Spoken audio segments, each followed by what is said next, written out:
Shalom teman-teman, kita bersyukur hari ini kita boleh berjumpa bersama-sama dalam acara ngopi, ngobrolin perkara iman. Dan teman-teman, hari ini saya akan membahas dan meresponi tentang sebuah video yang diliput atau direkam oleh orang tua siswa dari sekolah SMK Negeri 2 di Kota Padang berkaitan dengan orang tua ini atau bapak ini dipanggil pihak sekolah berkaitan dengan putrinya, seorang siswi di sekolah tersebut yang sudah ditegur beberapa kali karena tidak menggunakan jilbab.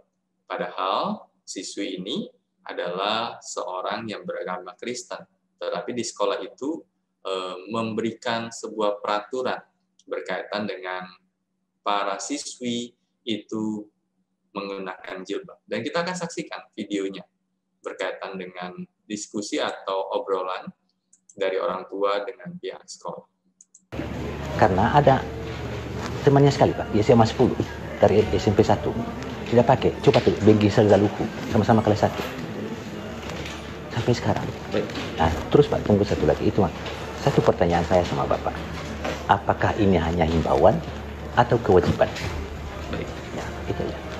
Bagi SMK 2, ya, ini adalah kewajiban. Kewajiban Pak ya? Ya, karena sudah tertuang dalam peraturan. Iya. Bapak lihat tadi sudah ya. diterima sekolah dan kita perbaharui ya. setiap tahun. Iya. Kita tanam ke sekolah. Terus kita akan saksikan sekali lagi ya berkaitan dengan hal ini. Ya, karena ada temannya sekali Pak, di SMA 10 dari SMP 1 tidak pakai, coba tuh Bengki Sergaluku sama-sama kelas 1 sampai sekarang. Baik. Nah terus Pak, tunggu satu lagi, itu satu pertanyaan saya sama Bapak, apakah ini hanya himbauan atau kewajiban? Baik. Ya, itu ya. Bagi SMK 2, ya. ini adalah kewajiban. Kewajiban Pak ya? Ya, karena sudah tertuang dalam peraturan. Iya. Bapak lihat tadi sudah ya. diterima oleh kepala sekolah dan kita perbaharui setiap tahun. Oke. Ya. Jadi kalau kita lihat dari perkataan dan penjelasan pihak sekolah, dikatakan itu sebagai sebuah bukan pilihan, tetapi sebagai sebuah kewajiban untuk para siswi atau murid perempuan mengenakan jilbab. Dan teman-teman, kita coba lihat ya, berkaitan dengan hal ini, maka saya coba mencari akan visi misi dari SMK Negeri 2 berkaitan dengan seperti apa sih visi misi mereka. Dan saya temukan di website smk2padang.sch.id. Dan saya mencari visi misi dari SMK Negeri 2 Padang. Dikatakan visi terwujudnya lulusan berkarakter, terampil, dan berwawasan global, serta berbudaya lingkungan. Visi yang sangat-sangat baik dan sangat-sangat luhur ketika bicara tentang berkarakter, terampil, berwawasan global, serta budaya lingkungan.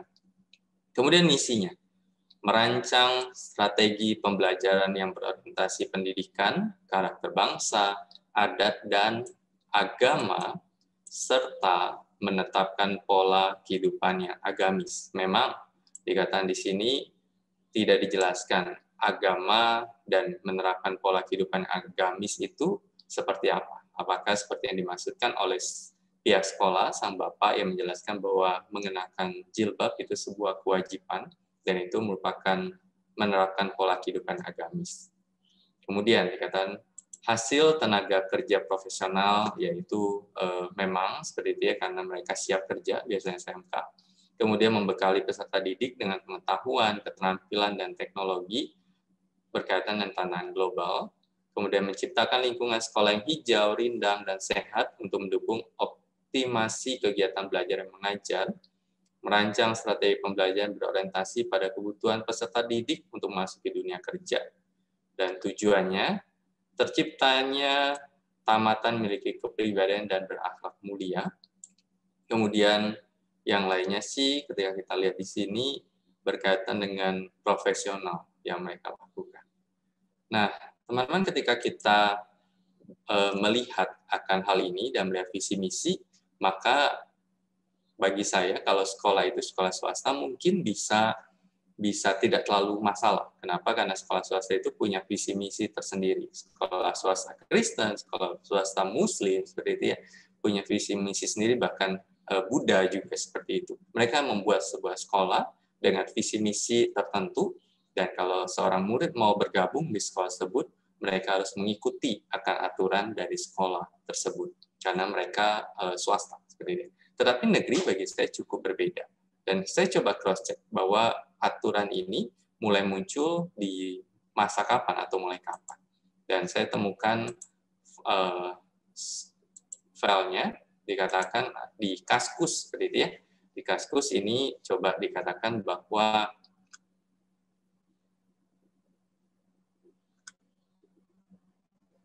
kewajiban berjilbab bagi seluruh siswi di semua sekolah negeri atau swasta dari tingkat SD, MI, SLTP, NTS, SLTA, SMK, MA di Padang berasal dari instruksi Wali Kota Padang, yaitu Bapak Fauzi Bahar, tanggal 7 Maret 2005.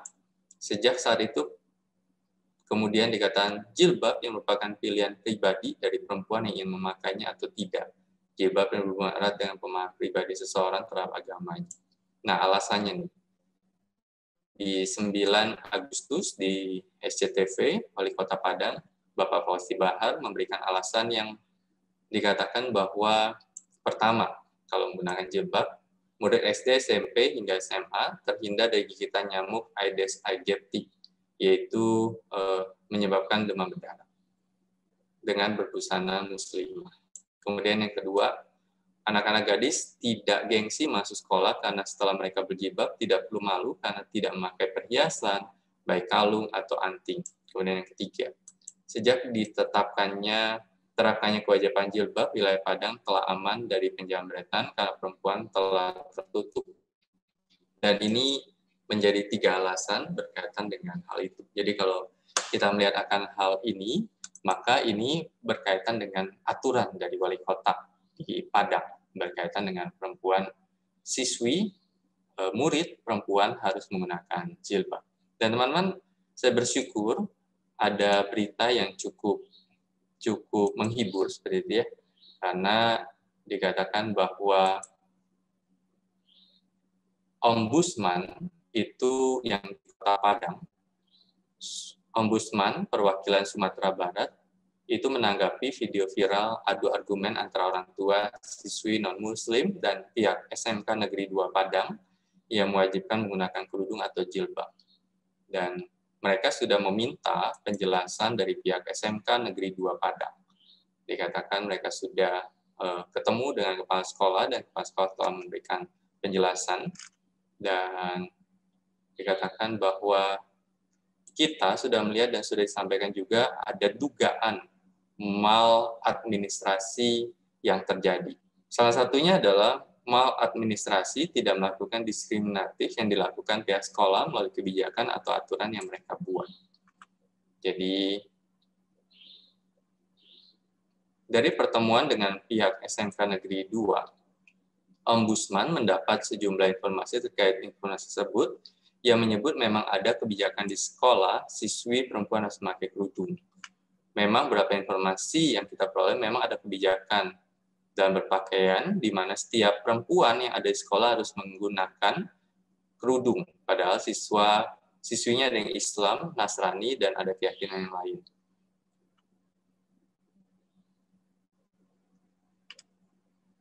Dan mereka akan bahas dan mereka akan umumkan.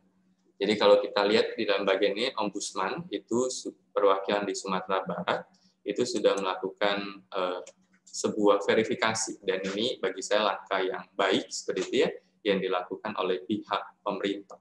Dan ketika kita melihat akan hal ini, maka seperti apa respon yang bisa saya sampaikan? Teman-teman, saya punya sebuah jeruk. Nah, jeruk ini dia punya 2 lapisan. Yang pertama adalah kulit, dan yang kedua adalah isi. Kulit jeruk akan tumbuh bersama-sama dengan isi jeruk. Tidak mungkin kulit durian itu menempel di dalam isi jeruk dan itu disebut jeruk. Apa yang ingin saya katakan? Bahwa setiap orang punya masing-masing keyakinan. Keyakinan dari siswi ini adalah keyakinannya kepada Kristus. karena dia beragama Kristen. Tetapi keyakinan yang lain itu keyakinan kepada agamanya masing-masing. Dan bagi saya, keyakinan itu punya simbol. Orang Kristen menggunakan keyakinan di dalam simbol salib misalnya. Dan itu menjadi simbol kekristenan. Dan agama lain punya simbol yang lain. Dan tiap simbol menunjukkan dia agama apa dan dia percaya pada siapa dan seperti apa imannya. Kemudian yang kedua, ketika bicara tentang sekolah negeri, seperti itu. Sekolah negeri itu sesungguhnya sekolah yang punya pemerintah. Nah, ketika punya pemerintah berarti punya semua orang. Dan bagi saya, ketika punya semua orang, maka punya bicara tentang semua sama di dalam sekolah negeri. Dan ketika kita melihat akan hal ini, maka usul saya adalah pihak pemerintah harus tegas tentang hal ini. Pihak pemerintah, Mendikbud, dan pihak pemerintah daerah harus tegas tentang hal ini, bahwa ini bukan kewajiban, tetapi ini himbauan untuk siswi yang beragama Muslim pakai jilbab dan yang tidak beragama Muslim tidak diharuskan pakai jilbab. Dan itu menjadi hal yang menunjukkan kebinekaan. Biarlah Bapak ini terus berjuang dan kita sebagai anak-anak Tuhan menunjukkan simbol kita, menunjukkan jati diri kita sebagai anak-anak Tuhan. Biarlah ini dapat menjadi kekuatan bagi setiap kita. Tuhan Yesus memberkati kita. Amin. Halo rekan-rekan semua, terima kasih sudah menonton video ini. Jangan lupa untuk subscribe, like, dan share. Tuhan Yesus memberkati.